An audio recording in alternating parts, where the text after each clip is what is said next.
Medieval daily life, stranger than you imagine. In the meantime, subscribe to the channel and leave a like. Now let's start. Today we delve into the strange and wonderful ways of daily life in the Middle Ages. From majestic castles to mud-filled villages, people had to survive with what they had, and most importantly, with what they believed in. Did you know that in those days, lack of hygiene was so accepted that some people thought bathing was harmful to their health? Yes, friend, you just have to imagine the conditions those people lived in. And now, yes, let's get started. The Middle Ages were a time of contrasts.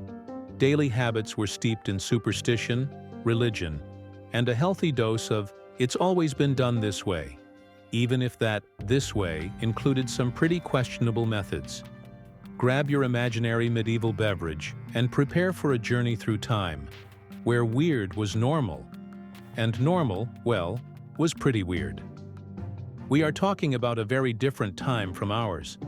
A time when, for example, forms of entertainment were much more explicit than today, such as the habit of public executions. Yes, friend, families took their children to see beheadings and hangings as if it were Sunday cinema. Public executions were social events. People flocked to watch beheadings, hangings, and other forms of punishment, bringing food with them and turning the whole thing into an almost festive spectacle.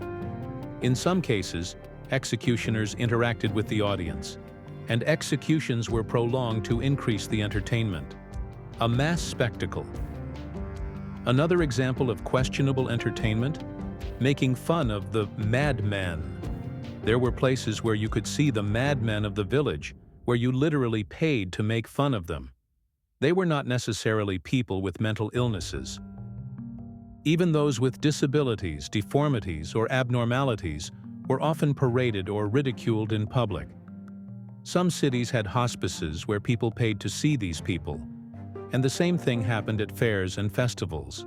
Very medieval, yes, and above all, very cruel. But the worst was the involvement of animals. In some fairs, they organized extremely cruel animal fights and other politically incorrect games such as goose pulling, snatching a live goose from a horse, or cock throwing, throwing objects at a rooster tied to a pole. Let's change the subject because this is making me sick. Speaking of medieval fashion, yes, we have really changed the subject. In those times, female beauty was linked to rather peculiar ideals, and among all of them, one particularly strikes us: the high forehead, considered a symbol of refinement and nobility. To achieve this effect, many women shaved their hairlines and even their eyebrows to make their faces appear longer and cleaner. If you look at paintings of medieval or Renaissance women, you will notice this unusually large forehead. Some used corrosive herbal juices to prevent hair from growing back. Another exaggerated fashion? The toe of the aristocrat's shoes. Meet the poulain. In the 14th and 15th centuries, upper-class men wore shoes with very long toes, which could measure an exaggeration. The longer the toe, the higher your social status. Sometimes the tips were tied with chains to the knees to avoid tripping. Some historical sources mention it, although it is not easy to find detailed visual representations. They were so exaggerated that they were criticized by the church and certain monarchs as a symbol of vanity and decadence, contrary to the religious values of the time. Fortunately, that fashion passed.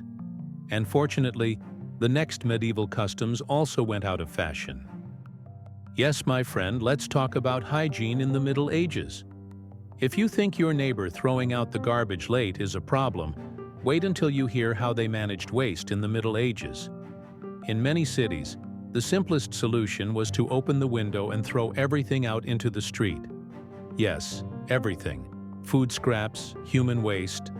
So if you were walking in a medieval village, better look both down and up to avoid surprises. In some cities, there were rules, such as warning before throwing garbage with a warning cry, like "Water," medieval version. But they were often not respected, and the streets became a quagmire of filth, especially when it rained. Personal care was consistent with the environment. It's not that they didn't like water, it's that they believed it could make them sick. Some doctors said that opening the pores with hot water was an invitation to disease. So many simply did not wash. But all was not lost. Perfumes, aromatic herbs, and spice sachets were used to cover odors. And for a quick clean, a damp cloth was used on the face and hands. The annual bath was an important event, especially for the poorest, who immersed themselves in the same dirty tub in order of importance. First the father, then the sons, then the women, and finally the children. Nice mix. Even the houses were not a paragon of cleanliness. Made of wood, mud, and straw, they were perfect for fleas, rats, and other friendly tenants. Many believed that a house that was too clean attracted evil spirits, so dust and dirt were part of the rustic charm. To combat the stench, aromatic herbs were burned or lavender, and rosemary branches were placed in the rooms. And if you think that having animals in the house is a modern thing, in the Middle Ages it was common to see chickens and pigs roaming freely around the house, especially in winter. But all this did not only concern farmers and citizens. Even the high society was not known for cleanliness. It is true that kings and nobles had access to private bathrooms and expensive perfumes, but they shared their rooms with insects, rodents, and parasites. Medieval records speak of lice and fleas in clothing and beds. Even in the most luxurious castles, latrines were just holes in the stone that led to pits of waste. The most refined monarchs took occasional baths in large tubs of scented water and rubbed themselves with oils and ointments. But at the end of the day, even royal reality stank, by our standards. Noble women wore very long dresses to trap odors. If there is anything that daily life in the Middle Ages teaches us, it is that people adapted with what they had, however absurd it may seem today. What we now consider dirty, uncomfortable, or dangerous was then normal. Each generation adapts to its own time and beliefs. And who knows, maybe in a few centuries they will mock our modern habits with the same amazement with which we look at the past. And that's it for today. If you liked the video, let me know what you think below in the comments. It's very important to me. See you next time. Bye.